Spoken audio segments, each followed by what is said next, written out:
ఊరిలో దేవుణ్ణి సేవించే ఒక గొప్ప దైవజనుడు. అనేక మంది ఆ దైవజనుడి దగ్గరికి వచ్చినప్పుడు అనేక విషయాలు నేర్చుకుంటూ, ఆయన చెప్పే మాటలను వింటూ, ఆయన చెప్పే బోధనలు విని నడుచునే అనేక మంది ప్రజలు. అయితే ఆ దైవజనుడి దగ్గర తన కుమారుడిని చూసిన ప్రతిసారి ఆ దైవజనుడికి ఎంతో బాధ కలుగుతుంది.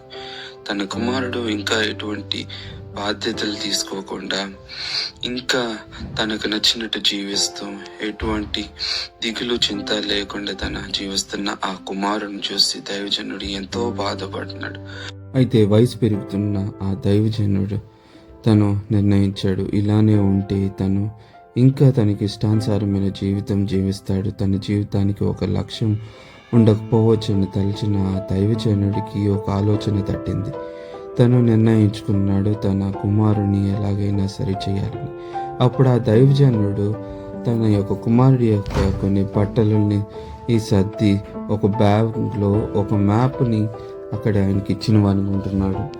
అయితే ఆ కుమారు వచ్చి ఆ బట్టల్ని ఆ మ్యాప్ని చూసి ఏంటి అని అడుగుతాడు. అప్పుడు ఆ తండ్రి ఆ మ్యాప్ని తీసుకొని, నేను నీ కొరకు దాచిపెట్టిన ఒక నిధి ఈ చోట ఉంది, అక్కడికి వెళ్ళి దాన్ని వెతికితే నీకు గొప్ప నిధి దొరుకుతుంది. అది నచ్చిన ఆ కొడుకు తన బట్టలు సర్దుకొని ఆ నిధి అన్వేషణ నిమిత్తమై ఆ బ్యాగ్లో తన బట్టలన్నీ సర్దుకొని ప్రయాణం కొనసాగించేసి మొదలుపెట్టాడు.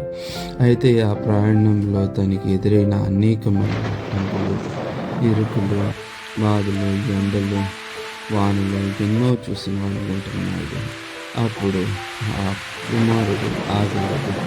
తండ్రి ఇచ్చిన ఆ మ్యాప్ని చూసుకొని బయలుదేరదా. కానీ మార్గంలో అనేకమైన కష్టములు ఎదురైన ప్రజలతో గొడవలు ఇవన్నీ కొనసాగుతూ వచ్చింది. కానీ తన లక్ష్యాన్ని ఇచ్చిపెట్టలేదు. అయినా సాధించాలన్న తపనతో అడ్డొచ్చిన వాళ్ళతో అయినా గొడవ పడసాగాడు. అలా ముందు కొనసాగుస్తూ చివరికి తన తండ్రి చూపించిన ఆ లక్ష్యానికి చేరుకున్న వారికి ఉన్నాడు. అక్కడికి వెళ్ళి తను చూశాడు, అదొక కాలువ.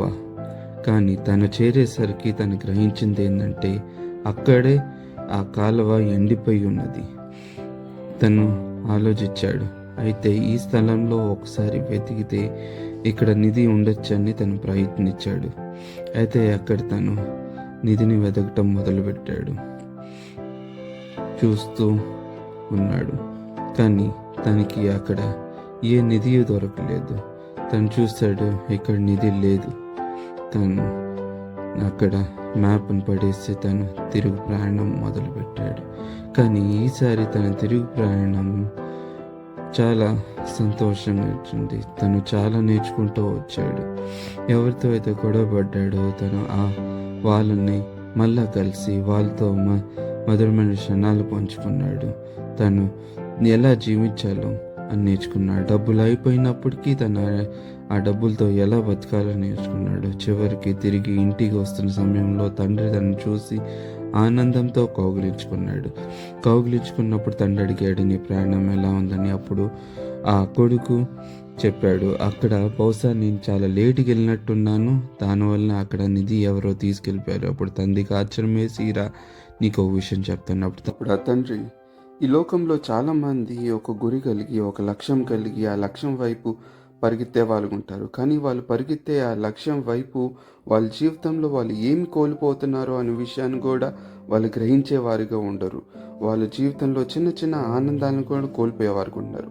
కానీ మనం గుర్తుపెట్టుకోవాల్సిన విషయం ఏంటంటే, గమ్యం కంటే ప్రయాణము ఎంతో విలువైంది.